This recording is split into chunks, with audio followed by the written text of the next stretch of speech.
Good afternoon, everyone, and welcome to our seminar on COVID-19 and addictions. Today, we are partnering with Suzanne Martinez, who is the Congregational Church Outreach Coordinator for Mission and Spiritual Care for Advocate Good Shepherd, Condell Medical Center, and Sherman Hospitals, and she is also their Hispanic liaison. We also have with us on our panel today, Diane Peterson.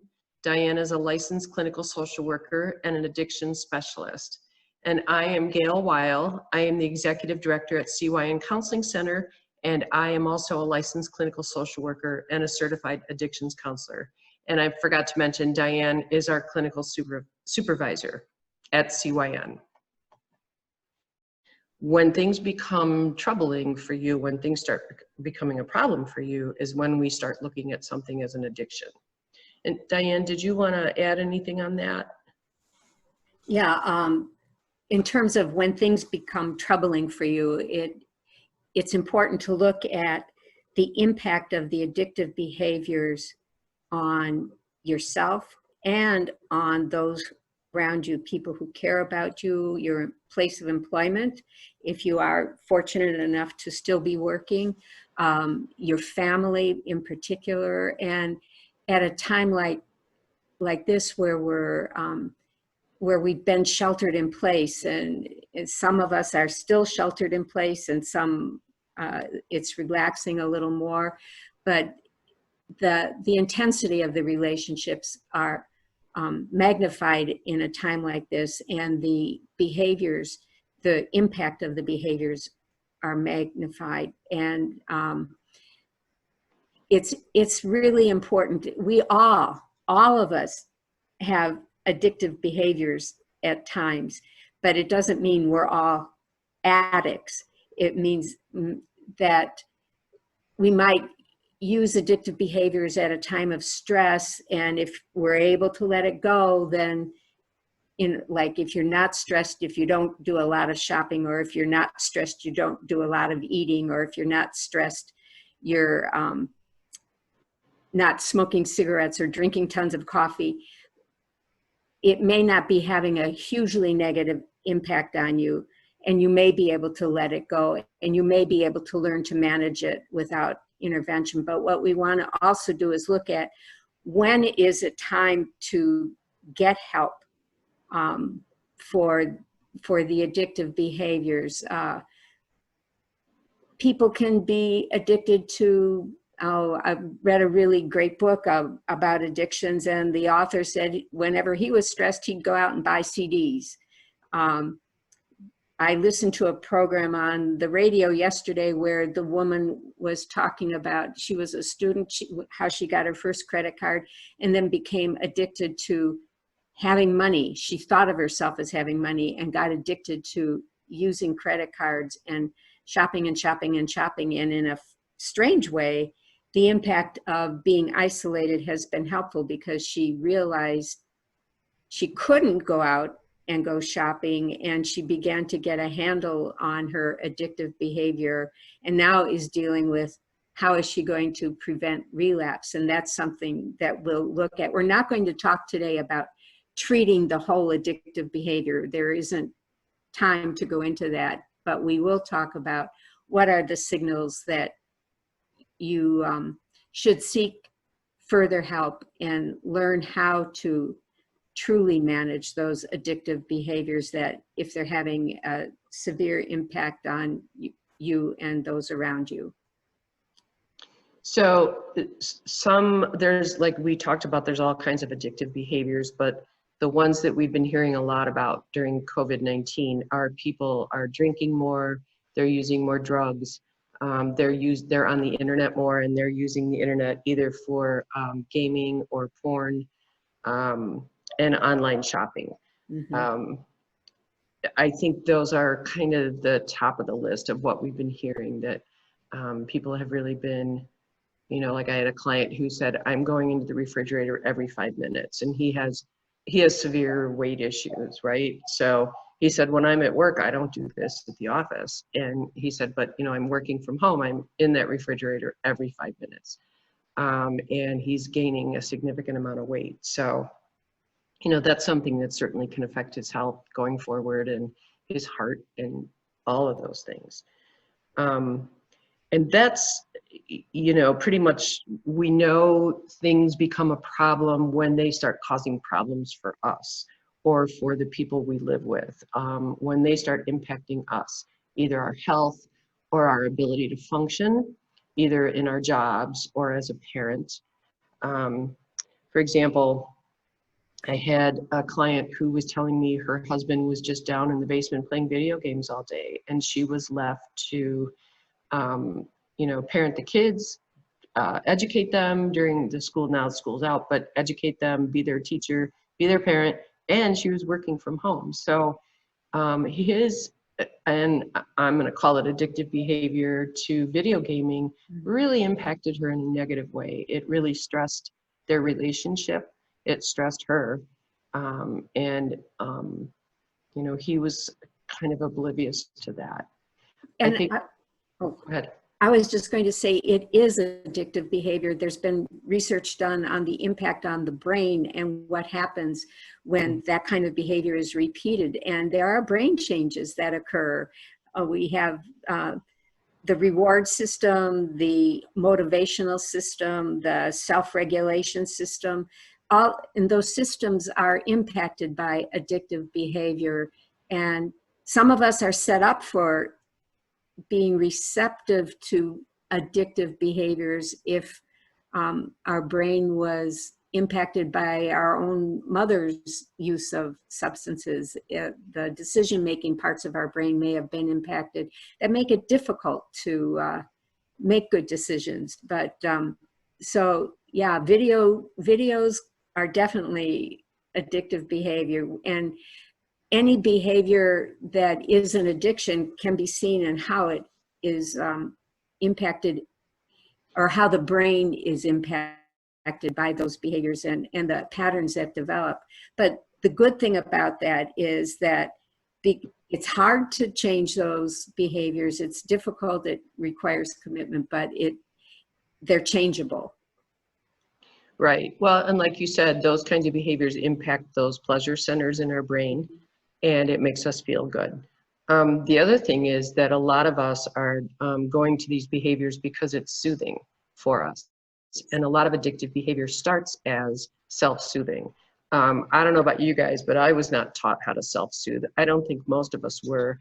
We were kind of taught that children should be seen and not heard, you know, suck it up. Nice girls don't act like that. You're too young to be depressed.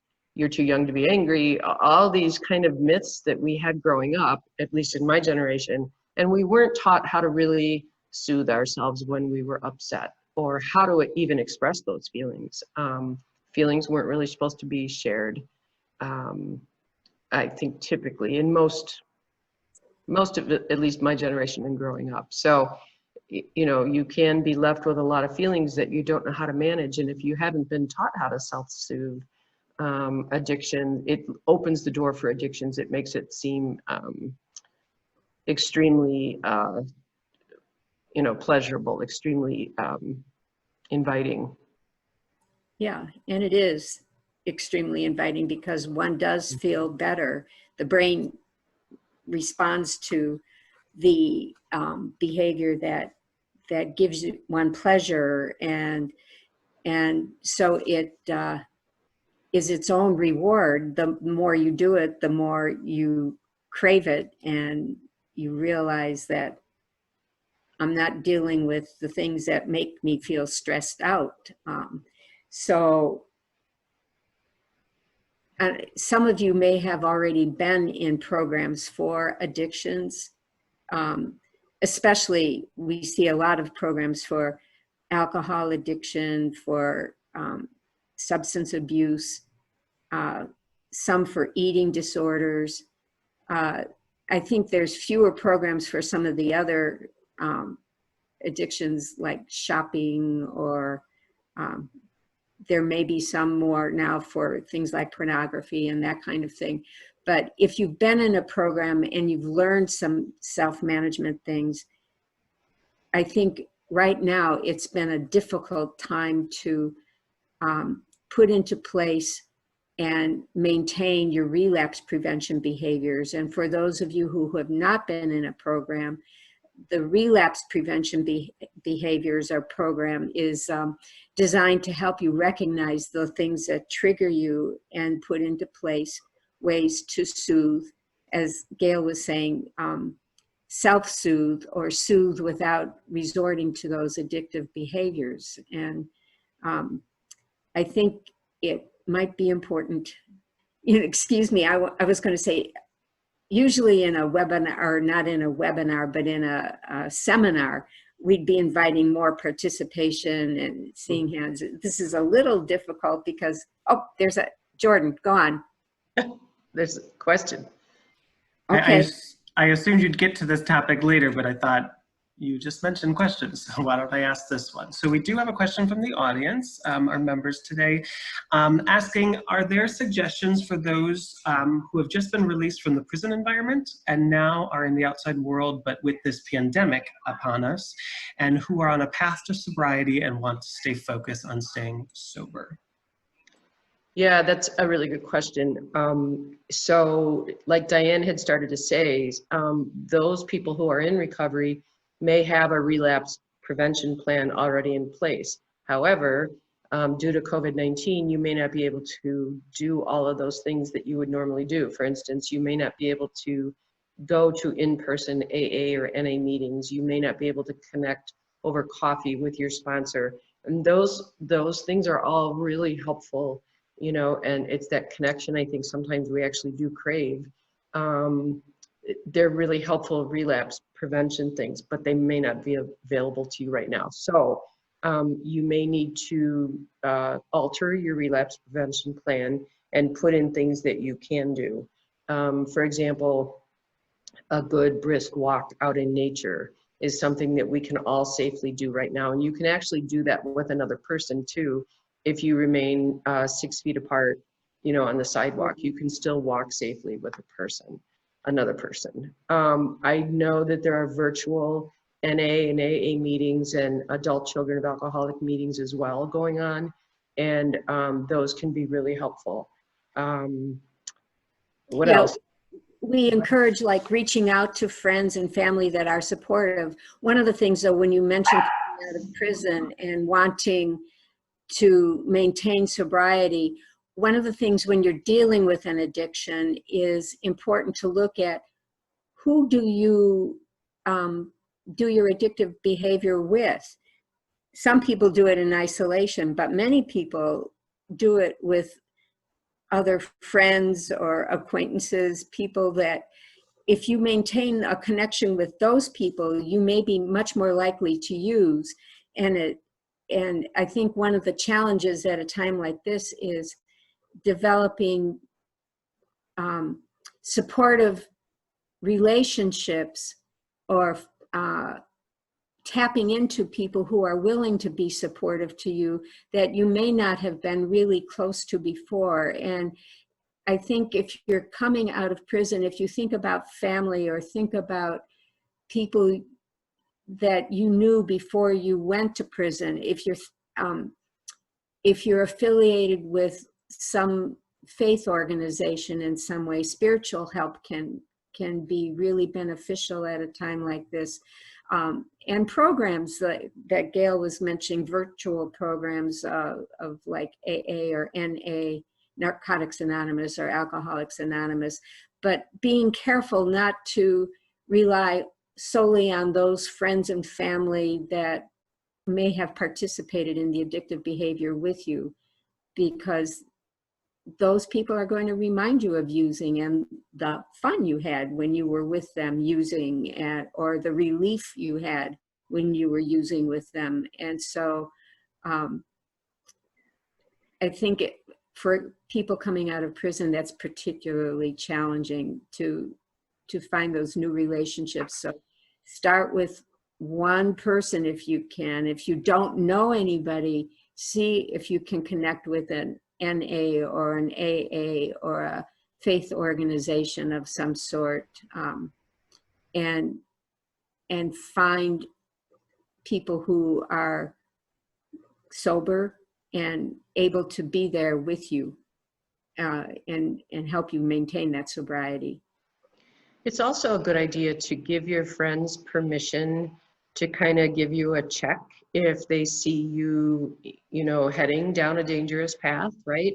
So have them, tell them, give them permission to check in with you and hold you accountable. And I don't mean in a nagging sort of way, because that can be a trigger in and of itself, but in a caring way, because they care about you. You know, hey, have you thought about the impact of you? You know, I know you're planning to meet up with Joe and Pete tonight, for instance, who were your old using buddies. Have you thought of the impact of that? Have you thought of how that might trigger you?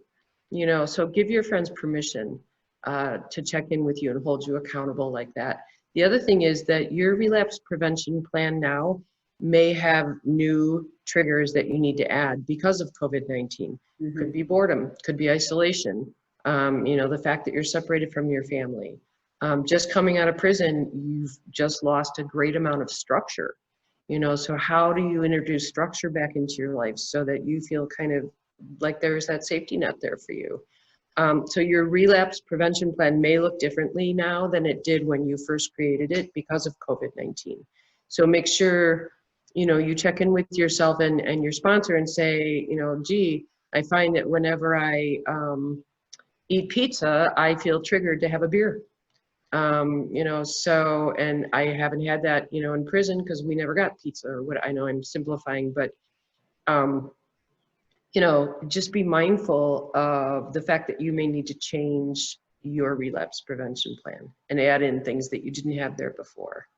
Yeah, I think one of the challenges also is often in, I was thinking about working with eating disorders, that there are things that one does to say, what is it that I want besides food? And I think this applies to many of the addictions.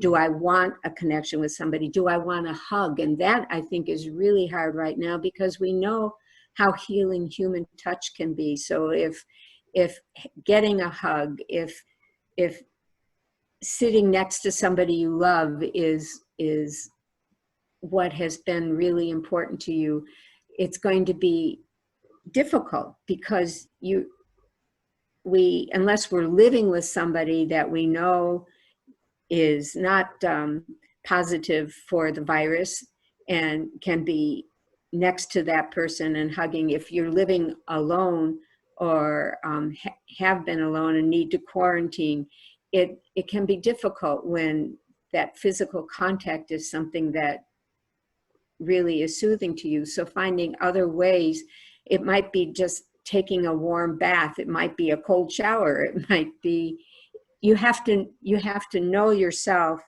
and what feels good to you and soothes you. What Gail was saying before about walks, we know that being in nature, connecting with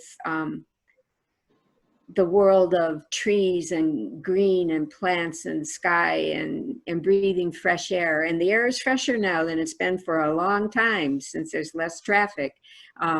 Those kinds of things really can renew us physically. So look at those kinds of things and making a point of getting out there. It could be, Gail mentioned she has a dog that brings her little chewy toys and wants attention. If you have a pet, one of the things that they're talking about a lot now is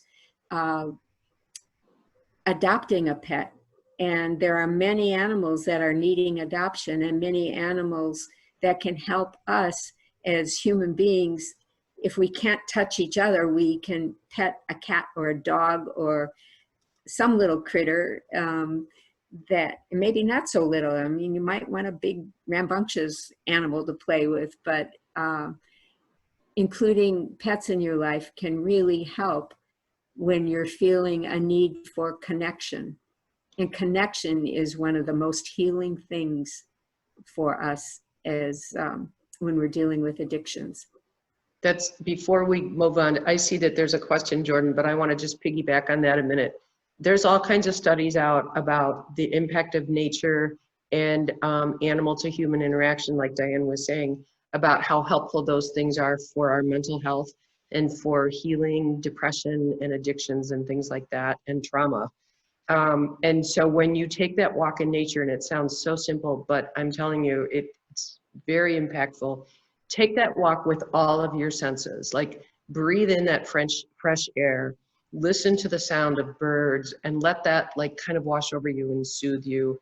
Feel the warm air on your skin, smell how fresh it smells. So you're going to take a walk with all of your senses and not just walk.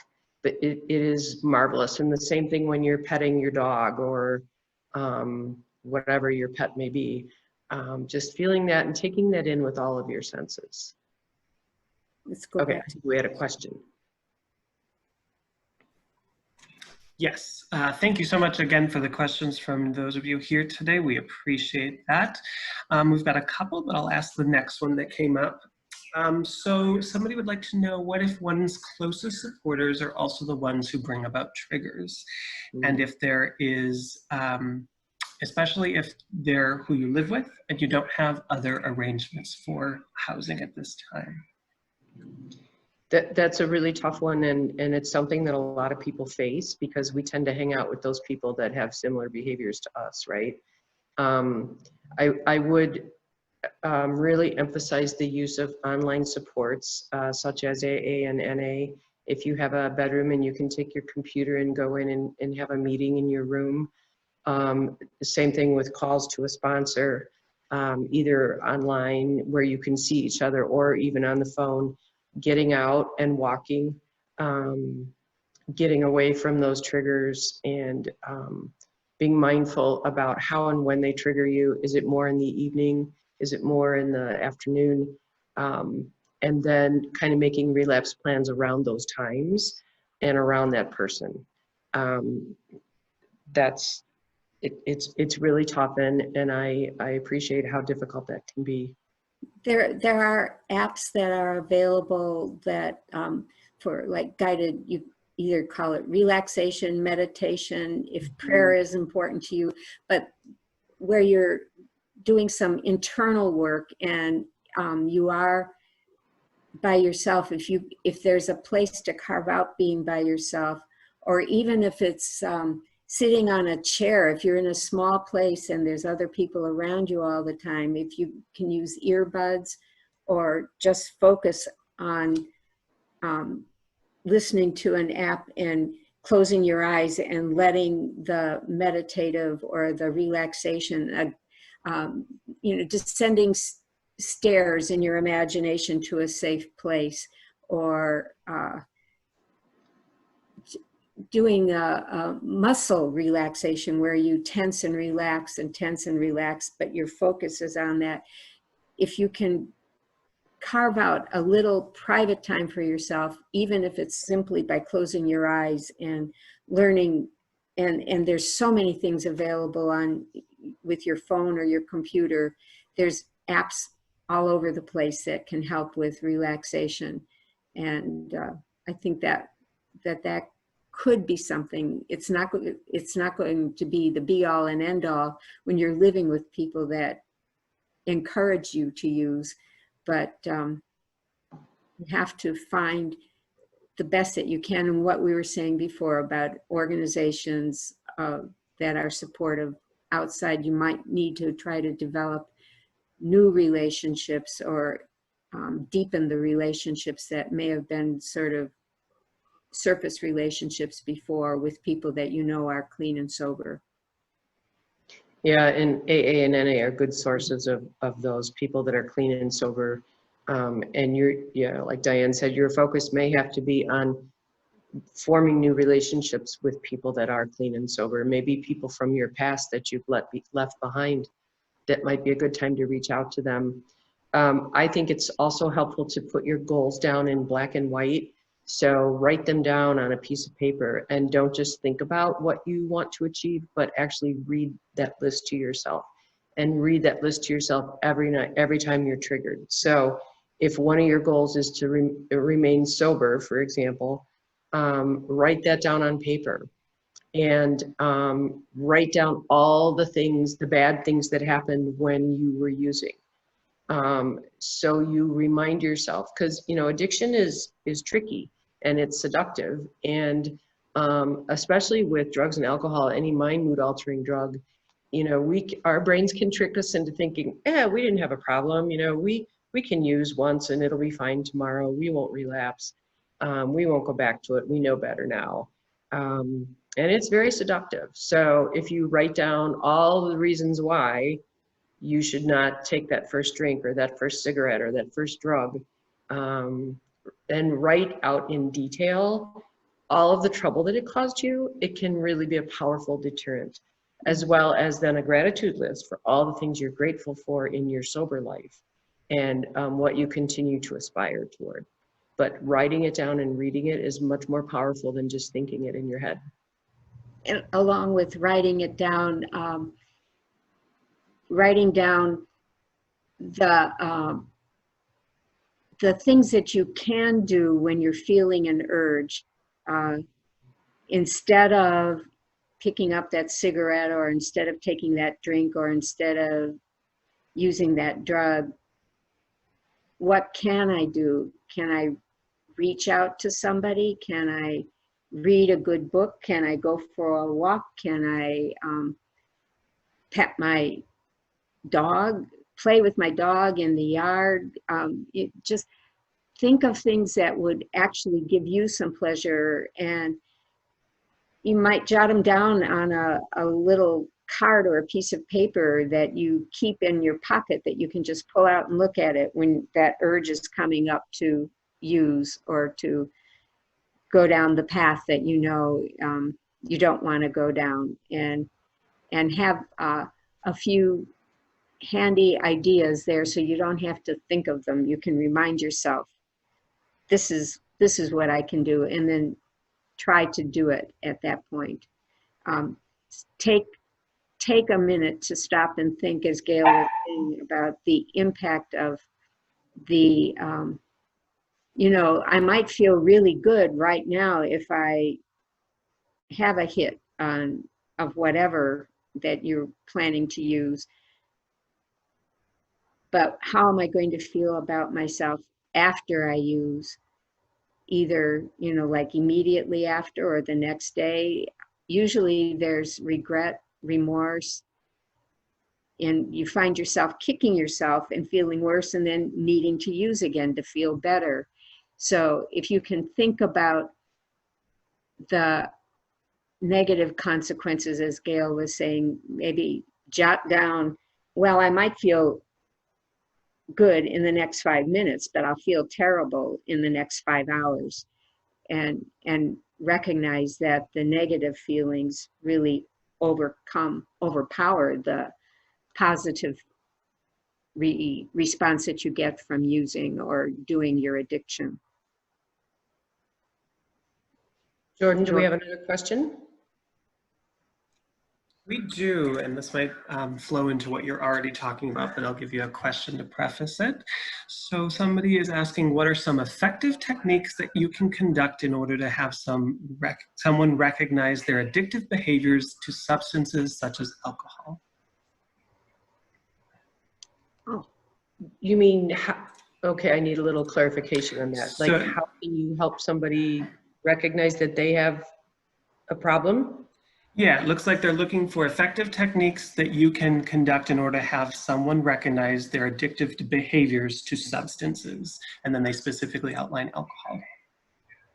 Okay. I think, you know, you don't want to nag or scold or judge or blame. First of all, the no-nos. I think maybe talking frankly about when you drink, you forget to care about me and the kids. Or when you drink, you drive drunk and that puts you at risk of being hurt. You know, just kind of talking matter-of-factly about the effects of that person's alcohol use on you and the family, or on that person too. Speaking from an I point of view, I get scared when you drive home drunk. I get scared when you drink because you get violent. It scares me when I hear you flip open that beer, because I know you go into rages. But of course, you're going to do this when the person is sober. Thank you. Yes, And also, you don't want to give ultimatums unless you really plan to follow through. Otherwise, it just, it falls on deaf ears. But it may come to an ultimatum where it's not safe for you to be with this person anymore, or it's not safe for you to ride in the car with them anymore. And you have every right to say, I will not ride in the car with you when you've been drinking. I will call a cab, or I will drive, or you will hand over the keys, that kind of thing. And just making sure that you're safe, your kids are safe, and setting real firm boundaries around that. And again, not in a nagging, scolding way, but just matter of fact, this is how it is. I'm not safe to do that when you've been drinking. right. Yeah, and I want to emphasize what Gail already said, that it's important not to try to have those conversations while somebody is drunk or high. That if you try to do that, it's not going to work. It's not going to stick. They're in another place and in their minds. And so it's important to do those conversations, those difficult conversations, when the person is sober. And Well, depending on how drunk they are, they may not even remember it the next day. exactly. And they also may not remember the behavior. So that's another thing you can do is say, I don't know if you remember this because, I know when people drink a lot, they can have blackouts, but last night when you got drunk, you did X, Y, and Z. And I was really afraid. Yeah, and there's other things in terms of recognizing the impact. It might be, I went to make lunch for the kids, and I needed to go to the store, but we didn't have any money. But I saw, a case of beer in the garage, and I know that there was money to buy that case of beer, but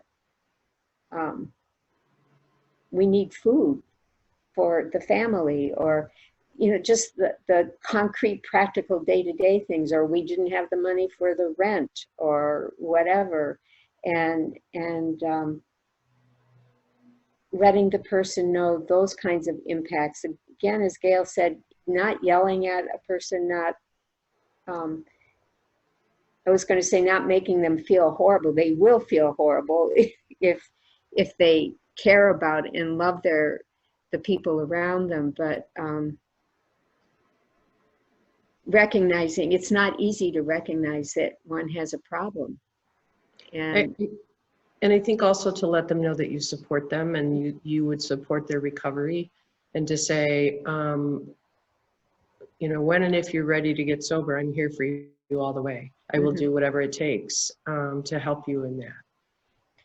And letting them know that you're a partner or a friend in their recovery, that you will be. And part of it too is sometimes you've probably all heard the term enabling behaviors, and enabling behaviors may be things like cleaning up after their messes. Sometimes literally, if somebody is vomiting because they had too much to drink, don't clean it up yourself unless it's a shared bathroom and you can't use it without cleaning up. But if you can leave a mess for somebody to clean up when they've sobered up, so that they become aware of the impact of what's there, not changing their clothes and putting them to bed in pajamas instead of whatever they were wearing, or those kinds of things. Not calling the boss and saying, I'm sorry, but my wife got really sick yesterday. It must have been food poisoning or something, but she's not going to be able to do her job today. Not bailing them out of jail. Yeah. Let them stay in jail that night, if they get caught with a DUI, not driving them to work every day. Say, I don't know how you're going to manage that, but now you don't have a car, you don't have a driver's license, you're going to have to find a way to get to work, whether that's carpooling, whether that's Ubering or whatever. But the idea is that you don't want to make it easier for them to continue that behavior. And enabling behavior, oftentimes we're making it easier for them to continue to use because we're cleaning up the ugliness of their use behind them. Like Diane said, cleaning up the vomit, cleaning up the urine, you know, putting them to bed in cozy pajamas, and don't clean it up. Let them do it. Let them see it. Were there other questions, Jordan? Not at this time, so if there are other topics that you were hoping to address, we can move to those. So again, when to seek help, and I think that it's time to seek help when your behaviors are negatively impacting yourself or your family or your friends. Whether that's overeating and you're putting on weight, or your diabetes is way out of control, or you're ignoring your family because you're on the computer 8 hours a day watching video game, you know, doing video games or pornography or whatever it is, driving under the influence, working out to the point where you ignore your family and you ignore your crying kids because you can't get off the Peloton or whatever. I mean, it could be any of those things, but when it starts to negatively impact you or your family or your friends, that's when I would suggest that it's time to seek help. And fortunately, there is telehelp out there, teletherapy, there's AA and NA meetings too that you can attend. So COVID-19 is no excuse for putting that off. There is help out there to get. Laughter is also really helpful. Thank you. Yeah. In recovery and in dealing with this virus, right? Developing healthy behaviors, developing healthy habits, and taking care of the basics like eating, getting enough sleep, eating healthy food, exercising. Those 3 basics are really important in any sobriety. It's kind of taking care of yourself, nurturing yourself back to a place of health. And it starts with the basics. Yeah. I think that recognition that it's a problem, it can be, people in general tend to say, I can fix this. It isn't really a problem and I can take care. I don't have to go shopping. I don't have to eat. I don't have to have that cigarette. I can stop whenever I want. And if you find yourself saying that to yourself, that I can stop whenever I want, I just really enjoy doing this and I don't really want to stop right now. And then if you find, okay, I had that cigarette now, oh, I noticed my throat starting to get kind of irritated, or I'm having a harder time breathing or something. But I can stop whenever I want. I'll just do I'll smoke half a pack a day instead of a whole pack or whatever. But if you find that you really can't stop the behavior that is giving you a problem, then that's time to seek help.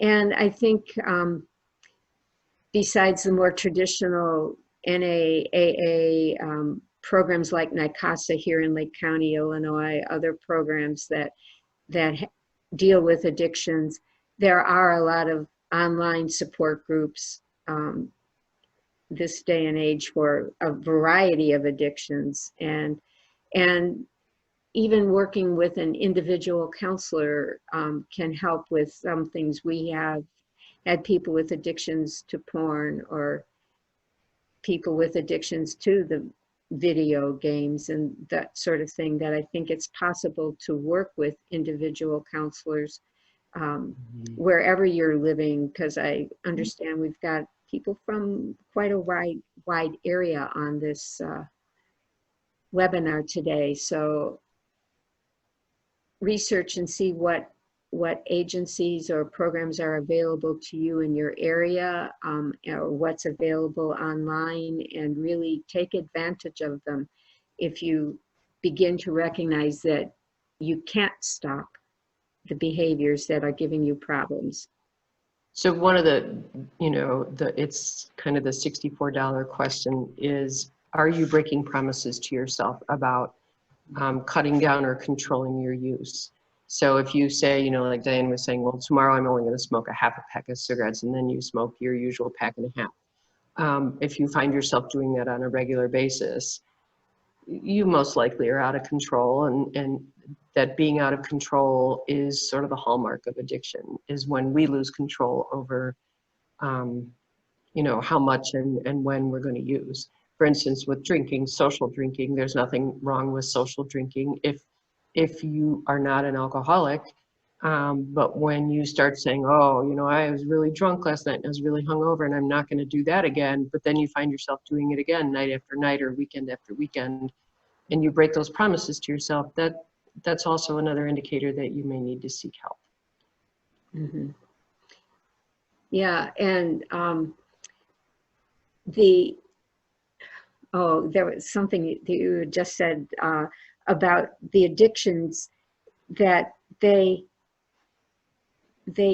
sneak up on you, that they are really, you don't recognize that you have an addiction and that your brain has been impacted. But because addictions are manifest in the brain and in the reward system and the motivation system and the self-regulation system, it's developing the new habits that we need to do, and the new habits are difficult, and that's when you need those connections with people, somebody to hold you accountable, somebody to say, do you really want to drive down that street, because that's where you always used to buy your drugs. If you go down that way, you're going to just be triggering yourself. Or finding people that will hold you accountable in some way to say, you did make a promise to yourself, and I don't want to nag you, I just want to remind you, you asked me to remind you about if I see you starting down the wrong path.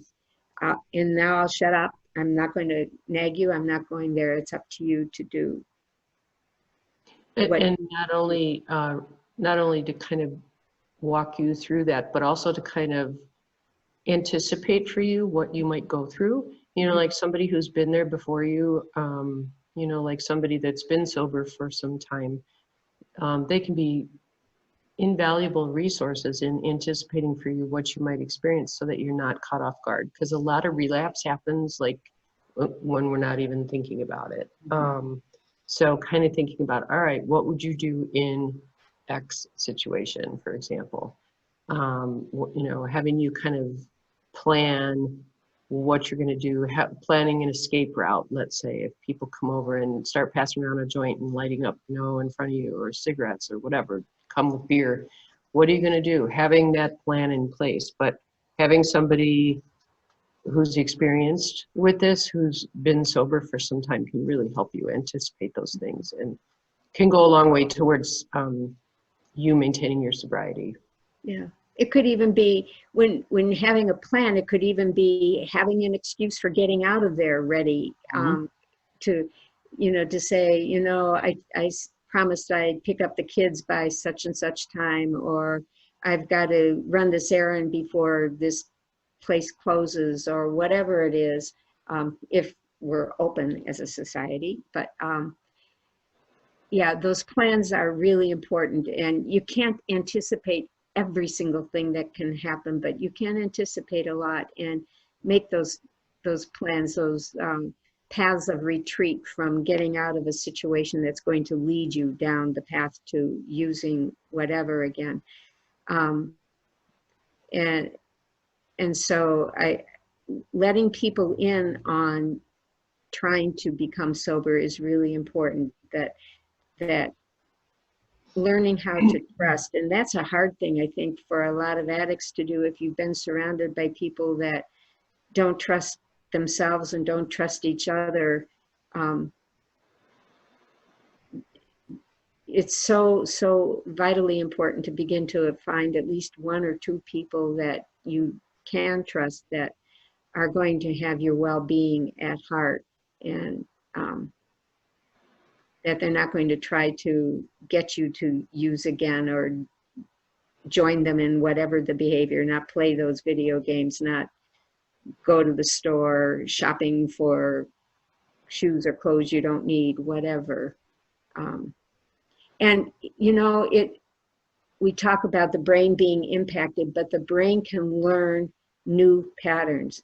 The brain can, as you repeat over and over, the healthier interactions with people, the healthier behaviors, new patterns will develop, and eventually those old patterns will go away. And but the new ones need to be repeated to develop the new connections in the brain, and the rewards will begin to be the success that you experience when you go for that walk, or when you play with your pet, or when you I don't know, do something you really, really enjoy. Question? Yes. So we have a question in regards to a little more information specifically to food addictions or addictions around food, especially since you mentioned, you know, going to the fridge because we're home more often. And so what that can look like and how would you address that? Food is tricky because we can't, you know, leave it go altogether like we can cigarettes, drugs, alcohol, porn. We have to eat, right? So food is tricky. I would recommend leaving only healthy things in your house when you're at the store. Like, make a list before you go to the grocery store and stick with your list so that you don't end up bringing home a bunch of junk food or things that aren't healthy for you. That way, if you do want to go to the fridge, at least you're getting carrot sticks, or you're getting yogurt, or you're getting, I don't know, some healthy alternative as opposed to eating junk food. And Yeah. I had a client who used to eat, he had a weight issue, and he used to eat junk food while he was driving in his car. It was sort of his guilty pleasure. And at home, in front of his wife, he always ate healthy, but he was very overweight. And I'm like, well, how's that happening? And so he confessed that he drives through, you know, fast food places and gets junk food and drives around and eats it in his car so that nobody is the wiser. So he was able to make a goal that he was no longer going to eat in his car. And that was really helpful in him losing weight. So even if you could set a timer, like, I am not going to go to the refrigerator until my timer goes off. And like I said, not bringing that fattening food into the house will do wonders. There's an old book, I don't know if it's still available. I suspect one could find it in doing a search, called Fat is a Feminist Issue. But guys, this will work for you too. It's taking a look at how we feel about ourselves, and the role that food plays in soothing ourselves when we're feeling inadequate, when we're feeling put down, when we're feeling frightened or stressed out. And that it's important to make a list. When Gail talked about putting things in writing, make a list of things that you can do, and check in with yourself when you find yourself saying, no, I want to go get something to eat. What are you really feeling? What are you experiencing? Are you feeling alone, frightened, in need of a hug? Are you feeling stressed out about decisions you have to make? Are you feeling inadequate because you haven't been able to provide for your family right now? What is it that you're feeling? And then what can you do actively to deal with those feelings. Can you call a friend? Can you do a job hunt? Can you take a warm bath? Can you go for a walk? Pet your animal, hug your dog or your cat or rabbit, whatever you have. And recognizing too that most relapse starts way before you actually take that drink or eat that sandwich or eat those Cheetos. Most relapse starts way before that. So it's getting to know yourself, getting to know your body. Like Diane was saying, when are you starting to feel like, gosh, I feel kind of lonely. I feel kind of blue. I feel like I could use a hug. I'm feeling stressed. Start noticing when that occurs, because usually by the time the urge to go drink or pick up that cigarette or eat those Cheetos, by the time that hits us, it may already, well, it's harder, I think. Let's just say that. It's harder to say no at that point. If you can say no in advance of that and have a plan like, oh man, I'm really bored, or I am so stressed in this house, I got to do something. I'm going to go take a walk. You may find that you don't end up having that trigger at all to go eat or to smoke. Yeah, and Gail mentioned pay attention to your feelings. We pay attention to our feelings. Feelings are called feelings because we feel them in our body. So part of that is starting to pay attention to you. I know, like when I'm really sad and I feel like I'm going to cry, I can feel that behind my eyes, and there's some sort of pressure that tears are just waiting to be shed.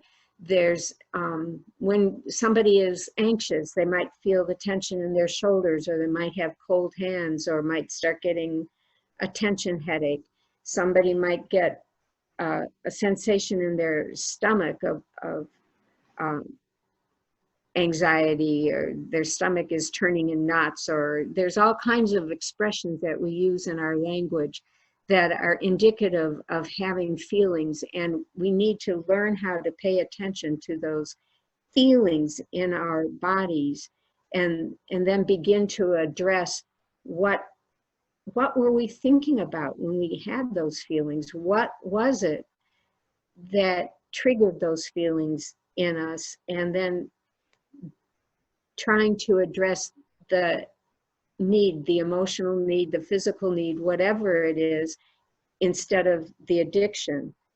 Absolutely. And so that goes for food a whole lot. I think food is used to literally shove feelings down inside ourselves. I was working with a young man the other day who said, I think I was fat in middle school because I was shoving down all these feelings. And he's no longer heavy, but he got made fun of when he was in middle school. And he's recognizing that he didn't feel comfortable in expressing the feelings about what was happening at home at those times. And so, yeah, paying attention to your feelings is very, very important if you're going to be dealing with a food addiction, because it's there. The food is always there. Not buying unhealthy things, but buying some things that satisfy, is it the need for something crunchy in so are a few nuts going to help instead of chips, or finding things that can be used to meet that need in some way. And again, because most of us are not taught to recognize our feelings, most of us have been taught to kind of push our feelings down.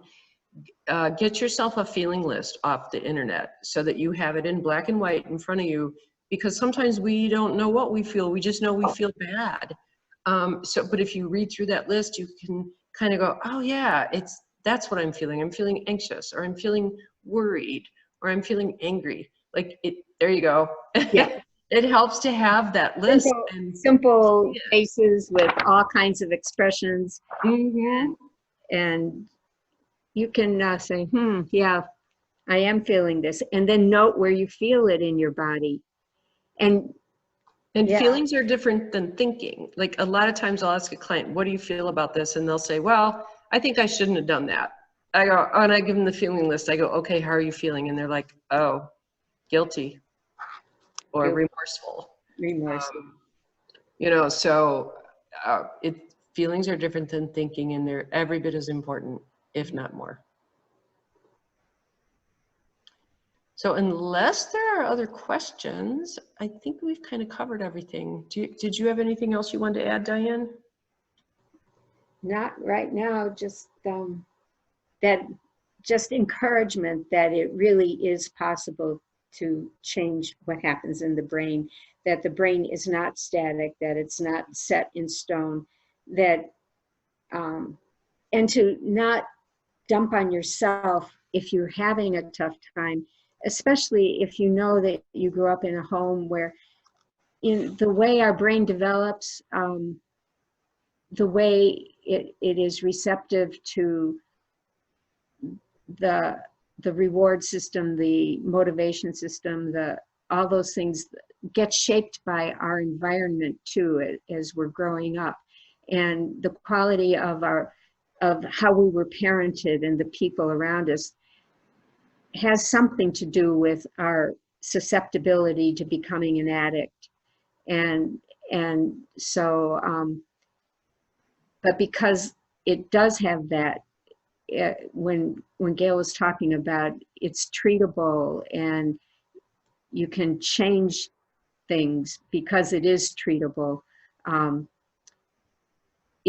there is hope for your brain changing the way it reads things and what it is receptive to. So kind of toughing it out through those times when you really want to do your addictive behavior, and having somebody by your side, either literally or on the internet, however it is possible, is really beneficial, and you can get to the other side of addictive behavior and feel much better about yourself. Absolutely. Be kind to yourselves. Be patient with yourself. Don't judge yourself. Don't blame yourself. Those things just get in your way of getting where you want to be. And don't judge yourself for judging yourself. Jordan? Not a question, but just a couple of final announcements before you wrap up, but I'll let you wrap up first and then make those. I think we're good. You can go ahead. Just wanted to encourage everyone. I know a couple people had to jump off the call in between. So if you have colleagues that did have to jump off early, we are recording today's webinar, and we will make sure that that goes out on Monday for folks. So I just wanted to make sure that that was announced. Thanks. All right. Well, I think we're good. I want to thank Advocate Hospital Systems and Suzanne for partnering with us on this. And I hope that you all have some takeaways from here. Feel free to reach out to us at CYN on our website if you have any further questions, or either Diane or I specifically. Our emails are our first name and our last initial, so Gail W. at cyngrayslake.org and Diane P. at cyngrayslake.org. And we wish all of you a wonderful weekend and that you stay well, and we all get through this COVID-19 thing together and walk out on the other side in good shape. Yes. All right. Thank you very much, everybody, for participating and for the questions, and glad we could do this.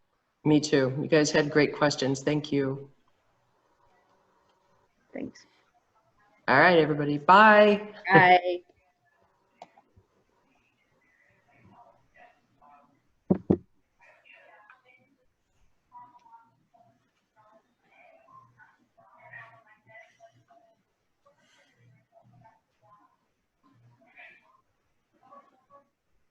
I thought I pushed the meeting, but it's still there. Pardon? I said I thought I pushed the meeting. Oops, there's On cue. It's the dog. Weird. Wonderful. Oh, So shrill. Hang on.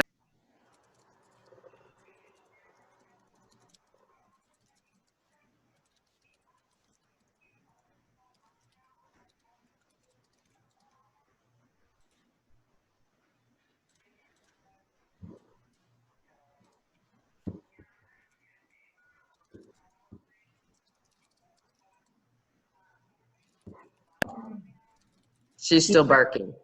Oh, okay. How about I'll just Zoom you in a separate meeting? Okay, I'm thanks. going to sign out. Okay, Okay, sounds good. All right, bye. all right.